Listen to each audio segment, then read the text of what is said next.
Mukunda jewellers మొట్టమొదటి factory outlet ఇప్పుడు కూకట్పల్లి, కొత్తపేట్, సోమాజిగూడ మరియు ఖమ్మంలో. నమస్తే రమగారు. నమస్తే జయ. మనము ఒక బ్రేకింగ్ న్యూస్ చూస్తా ఉన్నాము. లడ్డు మీద ఒక వివాదాస్పద వ్యాఖ్యలు వింటున్నాము. ఏది నిజమో ఏది అబద్ధమో అసలు ఏం జరుగుతుందో తెలియని పరిస్థితి. ప్రతి ఒక్కరికి కూడా ఒక ఆశ్చర్యకరమైన విషయం అన్నమాట. మీ స్పందన ఏంటండి? అంటే ఇంతగా మత విశ్వాసాన్ని దెబ్బతీసేంత పని జరుగుతుందని ఎప్పుడు నమ్మలేదు జయ. చాలా వింతగా అనిపిస్తుంది. నిన్న పొద్దుటి నుంచి ఆ న్యూస్ కనపడిన దగ్గర నుంచి అన్నం బాగా పోవట్లేదు. ఈ ఇన్ని సంవత్సరాల నుంచి ఎంత విశ్వాసంతో ఉన్నాము, కళ్ళ నీళ్ళు వచ్చే పరిస్థితి కాదు. ప్రసాదం అంటే అన్నం కంటే ఎక్కువ. రోజు తినే అన్నాన్ని కంటికద్దుకోం, తినేస్తాం, ఆ పూటకి కడుపు నిండుతుంది. ప్రసాదం అనగానే మన లోపల ఎన్ని రకాల హార్మోన్స్ రిలీజ్ అవుతాయో సంతోషంతో. ఇన్ని కోట్ల మంది నమ్మే విషయంలో ఇంత అపనమ్మకమైన వ్యవహారం జరిగింది. కొంతకాలంగా మనం దాన్నే మహాప్రసాదంగా భావిస్తున్నామంటే ఇంత నమ్మక ద్రోహమా? ఇంత తెగబడిపోతారా ఎవరైనా? ఎందుకు చేయాలి ఇట్లా? పైగా ఏ దైవానికి ఎవరికి మనం ఒక ప్రసాదాన్నో, ఒక విషయాన్నో, ఒక పూజనో అందిస్తున్నామో దానికి సంబంధించిన వ్యక్తులందరూ ఆ దైవం పట్ల విశ్వాసం ఉన్నవాడైతేనే సరైనది అవుతుంది. మన ఇంట్లో ఒక పూజ చేసుకుంటాం, ఎంత శ్రద్ధగా చేస్తాం. ఓ పురుగున్న పువ్వునో, పుచ్చిన పువ్వునో పెడతామా? నైవేద్యం బాగా కుదరకపోతే పాలు పోసాం, పాయసం చేసాం, పాలు విరిగిపోతే అది నైవేద్యం పెడతారా? ఒక బాగుండని వస్తువుని మీరు నమ్మే దైవానికి చూపిస్తారా? చూపించినప్పుడు ఇప్పుడు ఇది సరైంది కాని వస్తువుని దైవానికి చూపించి అది ప్రజలందరికీ ప్రసాదంగా పంచటానికి ఎంత గుండె కావాలి? ఆ గుండె ఎంత తప్పుడుది కావాలి? అవతల వాళ్ళ నమ్మకాన్ని ఇంత దెబ్బతీయకూడదేమో అనిపిస్తోంది. ఒక వ్యక్తులు ఒకళ్ళు వీళ్ళు అని పేర్లు పెట్టలేకపోతాం జయ. ప్రతి వాళ్ళు నిబద్ధతతోటే పనిచేయాలి. దైవారాధన నిబద్ధతతో జరిగేది. అది ఏ మతానికి చెందిందైనా కూడా ప్రతివాడు అదే విశ్వాసంతో పనిచేయాలి. అక్కడ మనం నమ్మటం కంటే దైవాన్ని ఎక్కువ నమ్ముతాం కదా. నమ్ముతామా? అంతే కదా. మరి ఇప్పుడు ఆయన ప్రసాదము ఆయన దగ్గర నుంచి ఇది వెనక్కి తిరిగి మన చేతికి వచ్చిందంటే చాలా మంది తలస్నానం చేయకుండా తిరుమతి ప్రసాదం తీసుకోరు. తిరుపతి నుంచి తెచ్చుకున్న ప్రసాదాన్ని దేవుడి దగ్గర పెట్టి కానీ ఇంకొకళ్ళకి ఇవ్వరు. అంత గౌరవించదగిన వస్తువుని మనం సరైంది తీసుకోలేదేమోనన్న భావన ఎంత బాధిస్తుంది. ఇంత బాధకి కారణమైన వాళ్ళు సరిగ్గా ఉండగలరా అసలు? ఇంతమంది మన దుఃఖం కష్టం అంతా ఇప్పుడు ఒక ఇన్ని సంవత్సరాల నుంచి ఇలాంటిది ఏదో జరుగుతోందంటే ఇన్ని సంవత్సరాలు మనం ఎన్నిసార్లు తిరుమల వెళ్ళాం, ఎన్నిసార్లు ఆ లడ్డూ ప్రసాదాన్ని మనం తెచ్చుకుని తిన్నాం, మనం అందరికీ పంచిపెట్టాం.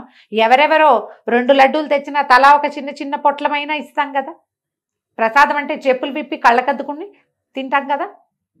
అన్నం కూడా చెప్పులేసుకుని తినేస్తున్నాం మనం. అవును, దేశమంతా కూడా బఫేలకు వెళ్తున్నాం, హోటళ్ళకి వెళ్తున్నాం. కానీ ప్రసాదాన్ని బూట్లతోటి అపరిశుభ్రమైన చేతులతోటి ఎవరైనా తీసుకుంటారా? అంత శ్రద్ధగా చేయవలసిన దాన్ని అదే శ్రద్ధతోటి అందించడానికి ఏ సంస్థ అయినా ఎందుకు ప్రయత్నం చేయకూడదు? ఎందుకు చెయ్యలేదు? భారతదేశం కాదు, ప్రపంచంలో ఉన్న అందరు భక్తులు ఈ సంస్థలని ప్రశ్నించాలని ఉంది నాకు. ఇంత నమ్మక ద్రోహం చేస్తారా? భగవంతుడి పట్ల నమ్మకాన్ని తీసేయటమే కదా ఇది. ఇంత లోపల దెబ్బ కొట్టచ్చా? నువ్వు వీపు మీద 2 దెబ్బలు కొడితే పోతాయి. ఇది ఆత్మలో కొట్టే దెబ్బలు ఎట్లా పోతాయి? నమ్మకం మీద, విశ్వాసం మీద కొట్టే దెబ్బ పోతుందా? నమ్మగలమా? ఇంకా ఎక్కడ ఏ ప్రసాదం తీసుకున్నా అయ్యో ఇదేమిటో, ఏం తింటున్నామో అనిపిస్తుంది కదా. ఎంత బాధగా ఉందంటే టీవీ చూస్తుంటే కడుపులో దేవేస్తుంది. ఇది మనం తెచ్చి పంచాం కదా, మనం తీసుకున్నాం కదా, ఇది తప్పు కాదా? దేనికోసం చేస్తారు? ఏది శాశ్వతం ఇక్కడ? నమ్మకం ఒక్కటే కదా శాశ్వతమైంది. అంతే కదా. ఈ అశాశ్వతమైన వాటి కోసం శాశ్వతమైన భగవద్భక్తిని మనం ఎక్కడికి చేరాలో, ఎక్కడి నుంచి వచ్చామో దాన్ని అవమానించటం, దాని తాలూకు గొప్పతనాన్ని తగ్గించటం ఎంత తప్పు. ఎవరైనా ఎందుకు చేయాలి ఇంత? ఒక్క క్షణం కళ్ళు మూసుకుంటే ఎక్కడికి వెళ్ళిపోతామో తెలియదు కదా మనం. దేనికోసం చేస్తారు ఎవరైనా? విచిత్రంగా వింతగా అనిపిస్తుంది. మనం చూడు, రాముడిని నమ్మే దేశం మంది. సంవత్సరం క్రితం, ఏడాది కూడా కాలేదు ఇంకా, రాముల వారి పునఃప్రతిష్ఠ చేసి దేశమంతా ఉప్పొంగిపోయింది. ఇంకా అయోధ్యకి దారులు వెళ్తూనే ఉన్నాయి. కలియుగ ప్రత్యక్ష దైవమైన వాడికి ఇంత అవమానమా? 2 యుగాల క్రితం ఉన్న రాముణ్ణి మనం కొలిచి పూజించుకుంటున్నాం. ఈ యుగానికి ప్రత్యక్ష దైవమైన వాడిని ఇంత అవమానిస్తామా? ఎందుకు దీనికి ప్రతిక్రియ చేయలేకపోతున్నాం? మనం గట్టిగా ఎందుకు ప్రశ్నించలేకపోతున్నాం? ఇది నిజమో కాదు, ఇంకా పూర్తిగా దాని మీద నిర్ధారణ ఏర్పడిందో లేదో తెలియదు మనకి. కానీ ఆ మాట వింటే ఒళ్ళు జలదరించట్లా? దుఃఖం కష్టంగా ఉంది జయ. మన నాన్నని నాన్న కాదంటే ఎలా ఉంటుందో, మన ప్రసాదాన్ని అది సరైంది కాదంటే అలాగే అనిపిస్తోంది నాకు. నా వరకు నాకు చాలా పెద్ద కష్టంగా ఉంది జయ. ఇది ఎన్నో జరుగుతాయి మానవ తప్పిదాలు. మానవులు క్షణికోద్రేకంలో 100 రకాల పనులు చేస్తారు. ఆడవాళ్ళ పట్ల అవజ్ఞగా ప్రవర్తిస్తారు, వృద్ధుల పట్ల అవమానకరంగా ప్రవర్తిస్తారు, పిల్లల్ని హింసిస్తున్నారు, ఏవేవేవేవో చెడ్డ పనులు చేస్తున్నారు. ఎంత చెడ్డ పని చేసినా ప్రతి వాడికి వాడి నమ్మకం ఒకటి ఉంటుంది, ఆత్మ ఉండాలి. అది లేనిది మనుషులు మన లేం కదా, మనిషి అన్నవాడు లేడు. ఇంత ఆత్మద్రోహం చేస్తారా ఎవరైనా?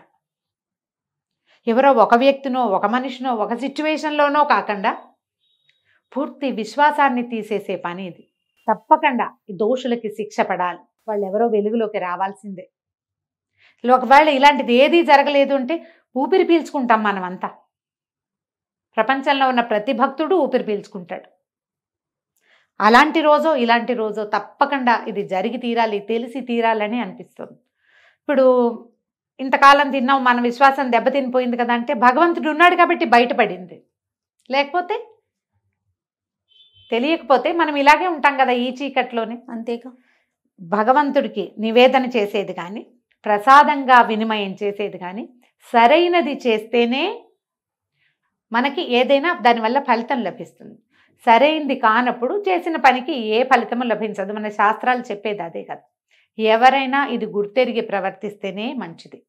లేకపోతే ఈ రామాయణపు గాథల్లో ఒక కథ చెప్తారు. ఒక కుక్క వీడెవడో నన్ను కొట్టాడు అని రాముల వారిని అడుగుతుంది. శిక్ష వేయొద్దు ఇతన్ని దేవాలయాల మీద అధికారిగా నియమించు,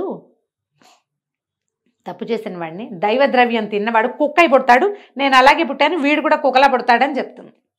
దైవద్రవ్యాన్ని అపహరించిన వాడికి ఏ జన్మ వస్తుందో మనకి గ్రంథాల్లో చెప్పబడింది.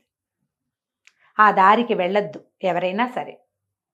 సరైన దారిలో వెళ్తే మీ విశ్వాసము దెబ్బతినదు, మా విశ్వాసము దెబ్బతినదు. బాధగా లేదా జయ తలుచుకుంటుంటే? అవునండి. కడుపులో తిప్పుతుంది, దుఃఖంగా, చాలా కష్టంగా ఉంది. ఏమిటిది, ఇక్కడ ఎక్కడికి వెళ్తున్నాం మనం అనిపిస్తోంది. జనరల్గా నేను ఇలాంటి వాటికి దేనికి మాట్లాడను. ఇది ఎంత పెయిన్ఫుల్గా ఉందంటే 2-3 సార్లు మాట్లాడేసరికి చేతులోనికి కళ్ళలోంచి నీళ్ళు వచ్చేస్తున్నాయి. ఇదే తిన్నాం మనం అనిపిస్తోంది, పంచాం అనిపిస్తోంది, ఇంత పని చేయించారు మనతోటి అనిపిస్తోంది. ఎందుకు వాళ్ళు బాగుండాలి? వాళ్ళకు కూడా సరైన సమాధానం లభించాలి కదా ఎవరికైనా కూడా. దయచేసి దీన్ని ముందుకు తీసుకెళ్దాం, దీనికి సరైన సమాధానాన్ని తీసుకుందాం మనం. దానికోసం ప్రతి వాళ్ళు ప్రయత్నం చేద్దాం. పైగా టీటీడీ అంటే ఎన్ని వందల సంవత్సరాల నుంచి ఉన్న సంస్థ, ఎంత నమ్మకం ఉంది. ఈయన కలియుగ ప్రత్యక్ష దైవం అంటే మనమేనా, మన భారతదేశంలోనేనా? ప్రపంచపు నలుమూలల నుంచి వచ్చే వాళ్ళ ఫారినర్స్ కనపడతారు, ఇతర మతస్థులు కూడా కనిపిస్తారు. ఇతర మతస్థులు ఇచ్చినటువంటి బంగారు కమలాలతోటే సహస్రదళ పాద పద్మారాధన చేయించుకుంటాడు స్వామి. మన మతం వాళ్ళు ఇచ్చినవి కాదవి. ఎన్నో మత విశ్వాసాలన్నిటికీ ఆలవాలంగా ఉండేటువంటి మహాస్వామికే ఇటువంటి అన్యాయము, ఇటువంటి అవమానము జరిగితే ఎంతమంది కోట్ల మంది భక్తుల మత విశ్వాసాలని మీరు దెబ్బతీసినట్టే కదా. ఇప్పుడు ఇంత పెద్ద దేవాలయము, ఇంత పెద్ద ధార్మిక సంస్థ, ప్రపంచంలో అత్యుత్తమ ధార్మిక సంస్థల్లో ఒకటిగా, రెండోది నాకు తెలిసి. ఇంత గట్టి ఇది ఉన్నప్పుడు, ఇన్ఫ్రాస్ట్రక్చర్ ఉన్న చోటే ఇలాంటి పని జరిగితే ఇక చిన్న చితక దేవాలయాల్లో ఇంకా ఎలాంటివి అయిపోతాయో. ఒక విశ్వాసం నడిచే చోట ఆ విశ్వాసులే, వాళ్లే ఎవరైతే ఈ స్వామిని నమ్ముతారో, ఎవరైతే ఈ ప్రతిమా స్వరూపాన్ని పూజించడానికి ఉద్యుక్తులవుతారో వాళ్ళని తీసుకోవాలి, వాళ్ళకే అవకాశం రావాలి. అప్పుడే కదా మనం శ్రద్ధగా చేస్తాం, మన ఇంట్లోది మనం శ్రద్ధగా చేసుకుంటాం. పరా ఇంటి వాడికి మన ఇంటి మీద శ్రద్ధ ఎందుకు ఉంటుంది? వేరే వాళ్ళు ఎవరు రాకుండా ఉంటేనే ఇది సరిగ్గా కుదరచ్చు బహుశా. ఆలోచించండి. టీటీడీ లాంటి సంస్థ నుంచి దీన్ని ఎక్స్పెక్ట్ చేయలేం మనం. ఇప్పుడు ఇది సంస్థ కూడా ఉంది కదా, మరి ఇందులో ఎవరో పై వాళ్ళు వచ్చి చేయలా, మీరు చేసిందే. మరి ఇంకొంచెం జాగ్రత్తగా చేసి ఇంకా కొంచెం ప్రజల్ని భగవంతుడి వైపుకి చేర్చే విధానాన్ని చూడాలి కదా. ఇప్పుడు మన సంస్థను తప్పు పట్టడం కాదు, కానీ ఇంత పెద్ద బ్లండర్ జరిగింది అంటే మరి ఏమనాలి దాన్ని? ఎక్కడ అజాగ్రత్త జరిగింది? ఎక్కడ మీరు ప్రమత్తత కోల్పోయారు? లోపం జరిగింది. ఈ లోపం ఎక్కడ? ఇంత లోపభూయిష్టంగా ఉందా మన సంస్థ? ఇంత పెద్ద తప్ప ఏదో ఒక చిన్నదో పొన్నదో కాదే మహాప్రసాదం. తిరుపతి లడ్డి పేటెంట్ ఉన్న ఇది కదా, ఎన్నాళ్ళైనా పాడయ్యేది కాదమ్మా ఇది వరకు. ఇప్పుడు తొందరగా వాసన ఎందుకు వచ్చింది? తొందరగా ఎందుకు చెడుతోంది ప్రసాదం? ఎక్కడ? పైగా ఇదివరకట్లాగా చేతులతో చేసేది కాదే, ఇప్పుడు చాలా మెషినరీ అవి కూడా వచ్చినాయి, మనం అప్పుడప్పుడు చూస్తున్నాం. అవును. మరి ఇంత ఉన్నప్పుడు ఈ కాస్త నిర్వహణ లోపమో, జాగ్రత్త లోపమో, టెస్టింగ్ లోపమో ఎందుకు జరగాలి? ఇన్ని వేల మందికి అన్నం పెడుతుంది టీటీడీ. ఎంతమంది ఉద్యోగులు ఉన్నారు? మీరందరూ మీ ఆత్మల్ని ప్రశ్నించుకోవాలి కదా. ఇప్పుడు మేమందరం ప్రశ్నించుకుంటున్నాం, భక్తులందరూ ప్రశ్నించుకునే పరిస్థితి వచ్చింది. ముందు సంస్థ మీద ప్రశ్నలు ఏర్పడి సంస్థాగతమైన మార్పులు ఏవైనా సరైనవి చేస్తే ఇలాంటి పొరపాట్లు జరగకుండా ఉంటాయి.